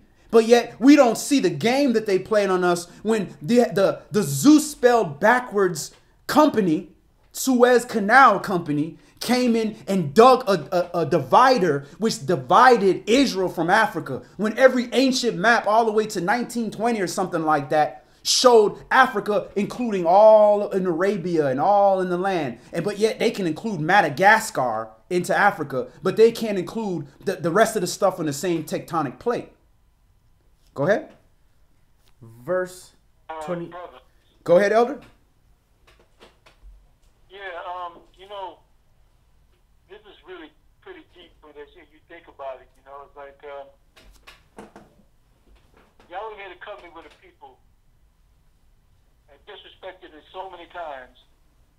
He showed his mercy, consistently showing his love to teach his people right from wrong, to chastise them, then deliver them over and over again. And now he's so fed up that he put a people that was never his. Allowed him to come in the land, didn't know nothing about it, didn't know how to appease it. And just, how you say, have someone to have some level of worship toward him, even if it's very, very, very minute amount. Because if somebody don't worship him, the rocks shall cry out. Just to show his people that how much he loved them. He said, no, I chose you. But I'm not going to allow you to disrespect me. I have to chastise you because you are my children. If you're not my children, you're a bastard child. But these other people, so much don't matter to me unless they show a level of righteousness, honoring the real Elohim. But they're going to show themselves how devilish they really are. But if you don't think that the rest of the world didn't see how powerful Yahweh was all the way from Israel, right, to destroy a very powerful nation, and the children of Israel didn't have to lift their hand up. They saw all the power, a lot of power Yahweh had, a lot of love that he had for his children for many years, how he conquered many nations. So yeah, they saw the fame of Yahweh Shem. So why wouldn't they step in if they had a chance to kind of receive this, maybe a level of power, a level of status, and all this gold and silver and jewels and stuff that they crave? Especially when they don't really worship God, they worship their God. And our people are supposed to see that's where we could have stayed and given honor to Yahweh and become righteous under Yahweh. But yet we refuse, to do Yahweh's will and be slammed to the ground. It's like, how long do we think Yahweh is going to carry with us before he deals with us? And this is why 2/3 of us will perish. Remember, the created beings, 1/3 of them is going to perish. But yet, he gave his covenants to his chosen people.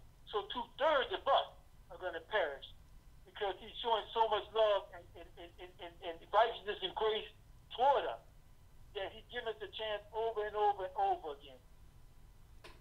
So this is how this plays out. It's pretty painful when you look at it, Right. It's pretty painful to see how stiff-necked that our people were, and how people are still up.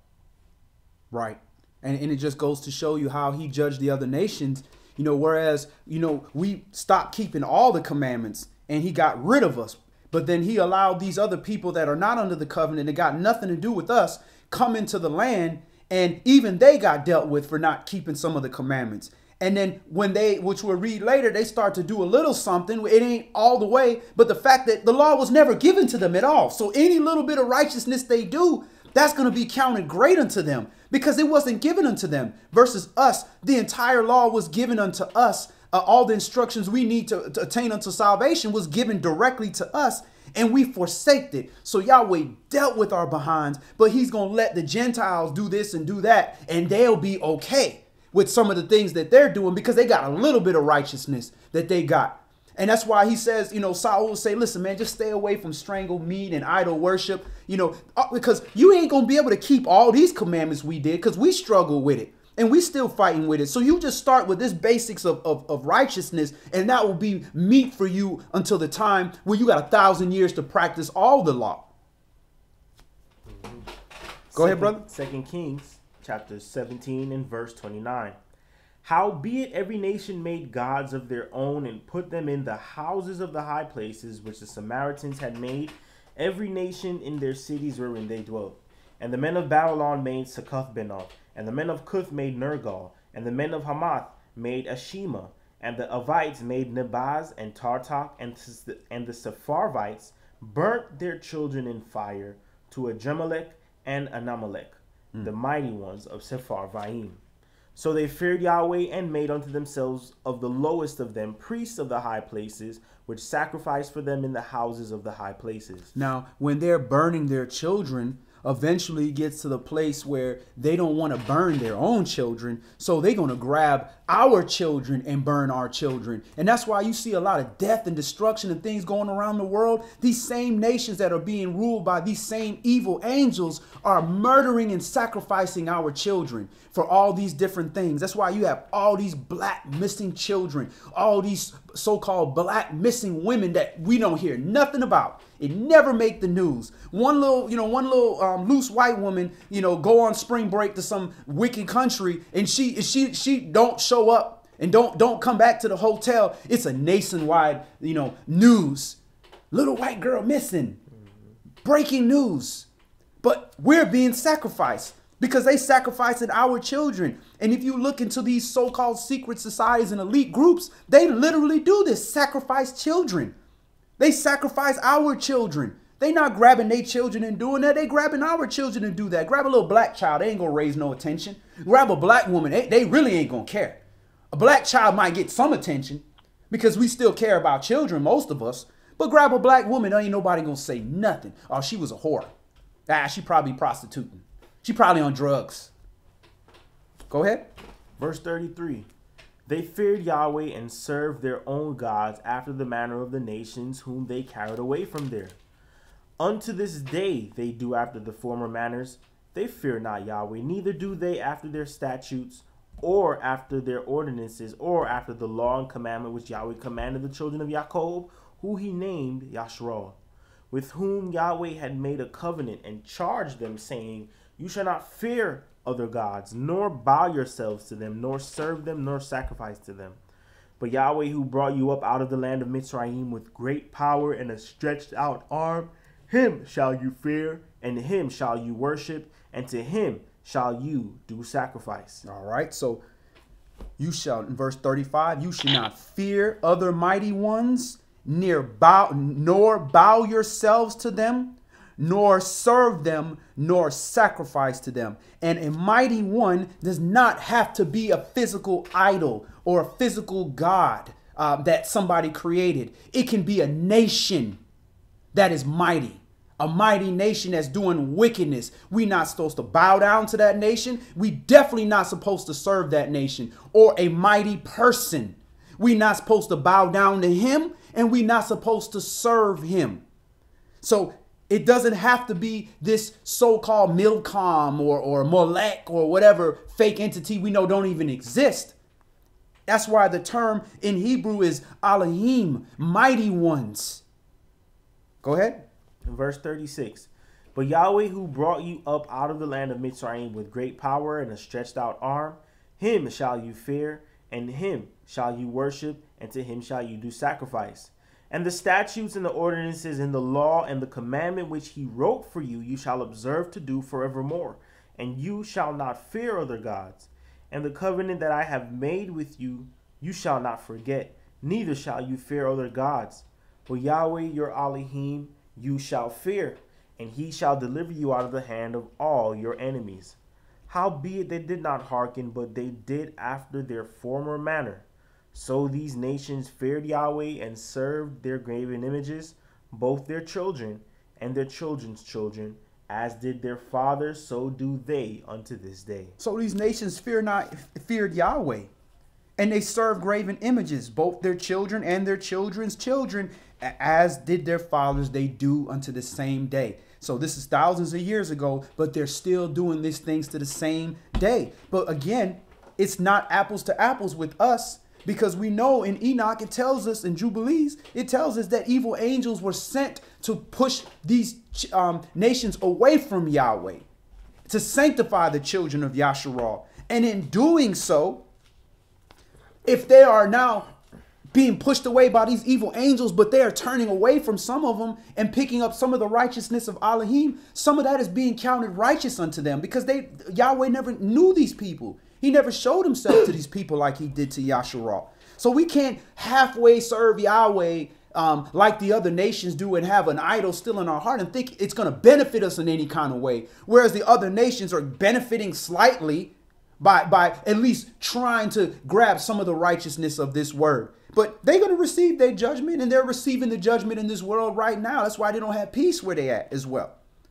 So we're going to stop after this verse here, and we're going to pick the rest of it up on Bible study on third day, on Tuesday. So let's go to the conclusion. Let's go to Yeshayahu, Isaiah chapter 7, Yeshayahu chapter 7.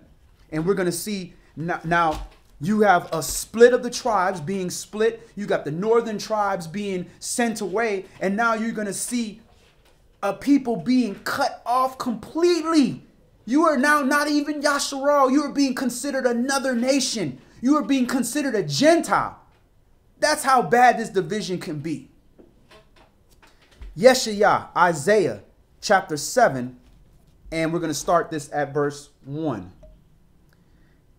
And it came to pass in the days of Ahaz, the son of Jotham, the son of Uzziah, king of Yehuda, that Rezin, the king of Syria, and Pekah, the son of Remaliah, king of Yasharal, went up toward Jerusalem to war against it, but could not prevail against it. And it was told the house of David, saying, Syria is confederate with Ephraim. Now, the law says we're not supposed to make covenants with these people. We're not supposed to make covenants with these other nations. And that covenant includes marriage. That covenant includes confederacy, saying we are yoked with you. In other words, we agree with your gods if you worshiping. That's cool that you do that, as long as we gain the benefit from you, for us to fight the enemies that Yahweh allowed to be our enemies, to come against us, to be punishment against us. So we think we're not going to fix the thing that's causing these evil entities to come against us. We're not going to fix that. We're going to fix it by being confederate with another evil nation. And see what Yahweh does with that. And it was told the house of David, saying, Syria is confederate with Ephraim. And his heart was moved in the heart of his people, as the trees of the wood are moved with the wind. Then said Yahweh unto Yeshayahu, Go forth now to meet Ahaz, you and Shir Yashub, your son, at the end of the conduit of the upper pool in the highway of the fuller's field. And say unto him, Take heed and be quiet, fear not, neither be faint-hearted, for the 2 trails of these smoking firebrands, for the fierce anger of Rezin with Syria and the son of Remaliah. Because Syria, Ephraim, and the son of Remaliah have taken evil counsel against you, saying, Let us go up against Yehuda and vex it, and let us make a breach therein for us, and set a king in the midst of it, even the son of Tibal. Thus says Yahweh, thus says the sovereign Yahweh, It shall not stand, neither shall it come to pass. For the head of Syria is Damascus, and the head of Damascus is Rezin, And within 65 years shall Ephraim be broken, that it be not a people. Ephraim be broken, that it be not a people. Go ahead. And the head of Ephraim is Samaria, and the head of Samaria is Remaliah's son. If you will not believe, surely you shall not be established. So when it's talking about Ephraim and Samaria, this is the capital of northern Israel. So this is northern Israel being cut off from being a nation. You are no longer a people. That is a grievous thing. And this is what happened to us. It starts with the division. And part of that division of their house starts to fall, where you see some Samaria now being cut off, Ephraim, all that being cut off, where they're no longer a people, to the point where the whole nation is being cut off. Well, we no longer a people. We don't even know who we are. We don't even have a nation. We don't have an understanding. We just property. We just black. Where's black land? There ain't no black land. Go ahead. Verse 10. Moreover, Yahweh spoke again unto Ahaz, saying, Ask you a sign of Yahweh your Elohim. Ask it either in the depth or in the height above. But Ahaz said, I will not ask, neither will I tempt Yahweh. And he said, Hear you now, O house of Dawid. Is it a small thing for you to weary men? But will you weary my Elohim also? Therefore, Yahweh himself shall give you a sign. Behold, a virgin shall conceive and bear a son, and shall call his name Emmanuel. All right. So now in here, you see this where it says a virgin. It's talking about not necessarily a woman who has never had an intimate relation, but it's talking about a young maid. But this is the prophecy of Yahshua. And it says, therefore, the Adonai himself shall give you a sign. Behold, a young maid shall conceive and bear a son, and he shall call his name Emmanuel. Yah, the Most High, is with us. El is with us, Emmanuel. And when El is with us was Yahshua coming down here, where he was with Yahweh, and he is now down here, and we now have Elohim or Al with us. This is the prophecy. But people would try to say, oh, this is not talking about the virgin. Those are the non-believers. But when he makes his prophecies, it ain't one layer. There's multiple layers of prophecy in one little prophetic statement. There's a near prophecy. There's a far off prophecy. And there's so many different layers. Our understanding can't even keep up with those things. And shalom, Brother Brian Jones. Good to see you, brother, out there in Augusta. Go ahead. Verse 23. And it shall come to pass in... we are actually... No, we're at verse 15. Verse 15. Butter and honey shall he eat, that he may know to refuse the evil and choose the good. For before the child shall know to refuse the evil and choose the good, the land that you abhor shall be forsaken of both her kings. Yahweh shall bring upon you and upon your people and upon your father's house days that have not come from the day that Ephraim departed from Yehuda, even the king of Assyria. So when you see Ephraim, don't just think the tribe of Ephraim. They're talking about northern Israel, because it represents the northern tribes. And it's talking about these two kings, these two people that are going to be removed before he comes. When the time of Yahshua came, who was king? Was it Israel? We had kings. Esau was king. Edomite. We had Edomite kings. We were forsaken of both our kings. Northern tribes were gone. The southern tribes were the only ones there. And we were being occupied. Just like we being occupied now in the land. Same thing. You see an Israelite king over there? Same thing. Verse 18. And it shall come to pass in that day that Yahweh shall hiss for the fly that is in the uttermost part of the rivers of Mizraim, and for the bee that is in the land of Assyria. And they shall come and shall rest, all of them in the desolate valleys, and in the holes of the rocks, and upon all thorns, and upon all bushes. In the same day shall Yahweh shave with a razor that is hired, namely by them beyond the river, by the king of Assyria, the head, and the hair of the feet, and it shall also consume the beard. And it shall come to pass in that day that a man shall nourish a young cow and 2 sheep. And it shall come to pass for the abundance of milk that they shall give, he shall eat butter. For butter and honey shall every one eat that is left in the land. And it shall come to pass in that day that every place shall be where there were 1,000 vines and 1,000 silverlings, it shall be even for briars and thorns. With arrows and with bows shall men come there, because all the land shall become briars and thorns. And on all hills shall be digged with the mattock.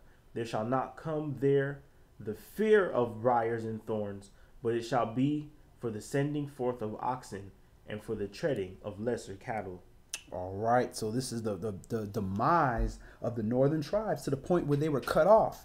Now, when it talks about Israel being cut off, it's talking about the northern tribes being cut off, and it's also representing us as a nation being cut off. But this isn't forever, because even if it's just you want to apply it just to the northern kingdoms, it's also prophesying that we are going to come back together as one. And we shall no longer be a house divided, but we shall come back. But for us to come back together, we got to first come back together within ourselves. We got to fix a divided kingdom within ourselves. The spirit and the flesh has to become got to become one, so that that flesh is walking according to the spirit. Now you can be at one. So we're not just going to jump like what you said and just fly up to Israel, after being in Babylon all these years and think you're going to go, here, come here, Ashkenaz. Come here, real Yehuda. Let's talk. That ain't gonna happen, because even the people themselves, even ourselves, we gotta learn. There's so much doctrine that we haven't even unlearned yet, that we are just scratching the surface first. All these prophecies got to be fulfilled. The servants have to be sealed before all these things can happen, so that we can all be united. And the way we gonna be united is that journey back into the land, to the point where all the rebels being cut off and they not going to be allowed in. And then we can become at one. And then there'll be no confusion amongst us, because we'll have our king. We'll have King David. We'll also have the king of Israel. We'll have Yeshua. We'll have him here where ain't nobody finna argue with Yeshua. Ain't nobody finna argue with that. The world can't argue with that, because they know that Israel is king. They know Yasharal is king. Can nobody mess with that. And if they want rain, they got to come up. So they're going to know that. And that's how we can be back unified. But until that happens, the best thing we can do to unify our kingdom is to unify our households, unify ourselves, unify our assemblies, unify our nation that's in our area. Then once we get unified, reach out to the other people in the other parts of the country and unify them. And that was the part of the vision of Israelite gathering. We never wanted to start some large assembly that, we just another assembly like everybody else. Now we full-time gathering. We can go into any assembly and deal with people, because it's about gathering people, not gathering them all to our assembly like we some, second coming of the Mashiach. Nah, we just servants, just like all the other servants that are amongst the other assemblies that are right in some regard and wrong in some regard. But we are searching to be gathered, because the only way we're going to correct the ignorance that we have from lack of having a true teacher and true eldership from child all the way up is to come amongst us and unify the bits of information that has been given to the different servants, and then prove these things together. Then we can be divided in it. Then we can be unified in Atlanta, then unified in Georgia, then unified in the Southeast, then unified in America, then unified in this world. So it's a process.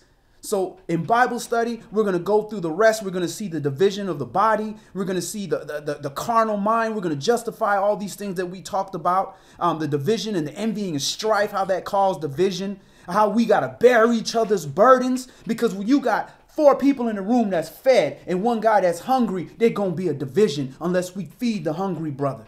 So we're going to go over all those spiritual things and learn how we can become back akkad, become one with our people. So that's all we're going to do today. Any last questions or comments before we close in prayer? Yeah, brother. Go ahead, brother. I think that was very good the way you surmised, what we should do as a kingdom and a people. And I believe that is what Yeshua was trying to let his disciples understand when he told them in Matthew chapter 10, I think verse 6, about don't go to Samaritans, right, or the Gentiles, because this word has to be told, see you do this walk. So it has to solidify with his own people first before you can give it out. How you going to give something out? You don't even know what it represents. You know, you don't even understand what the recipe tastes like because you haven't tried the recipe. So, Right. But he also shared that with a Gentile in Matthew 15, I think around verse 21, when she wanted a child to be freed from the demon.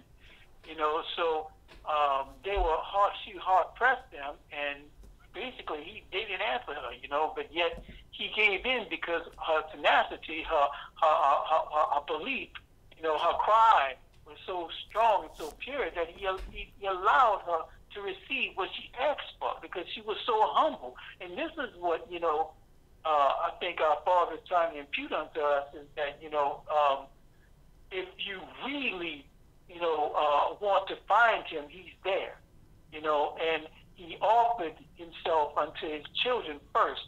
And if any other outside children, you know, when basically a bastard child wants to come onto the fold, they have to humble themselves unto him through his children to be taught. And then, you know, you become adopted, you know, into this fellowship, into this family, you know. So I'm glad that you know, pulled all that out because Yeshua did not come for himself. He came for what his Father wanted. So that's what he was trying to teach. That's what he was teaching out there on how to show charity, how to show love, how to show righteousness, you know, how to give what his Father asked them to do back to the Father, you know, be obedient, you know. So that's what I had to, you know, say on that. Amen. Hallelujah. Most definitely, you know, so we definitely have to, you know, work on this unification amongst us.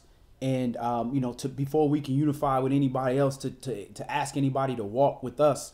You know, how's somebody going to walk with you if you walking all over the place? They trying to walk with you, but you going, it's like, you know, like you a football player, like you Emmitt Smith out there juking folks, you know, Barry Sanders juking folks out there. How they going to follow you? You know, so we have to get on one accord and stop trying to teach everybody and first teach through walking so that people can, you know, that are looking to go the direction you're going can keep up with you and walk with you. And then when you get to a point, you know, where you are now solidified in your walk, now you can start reaching out to people and trying to spread that information. Now, when people come to you, it's like somebody that's coming to you asking you for some bread, you won't have to give it to them. But before you going out there trying to, you know, go give all these people bread, make sure the food you giving is not poisonous, that you got that together properly so that you're not causing worse damage to somebody else. So most definitely we got to work on that of coming together and becoming one in our smaller sense, you know, in our smaller area. And then we can reach out like Yeshua did in reaching out to that woman at that well. And that last verse chapter that we read in Yeshaya chapter 7 explains why that woman at the well who said, "Our father Yaakov," who identified herself as an Israelite, was surprised that Yeshua was talking to her. Because like, man, we cut off as a people. We're not even a nation. You're not supposed to deal with, we are considered heathens, even though we brothers. And this was all the way to the time of Yeshua. You know, and this shows you all these prophecies being fulfilled. So halal Yah. Let's go ahead and close in prayer. Elder, can you stay on the line and close us out in prayer? All brothers remove their head coverings and all sisters pray with their heads covered. And we're going to face the east towards Jerusalem.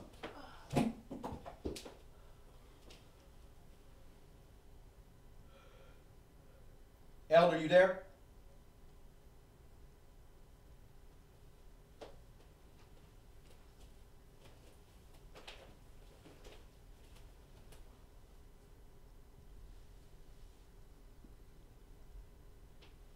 Okay, looks like he has dropped off the line. So we'll go ahead and close out in prayer.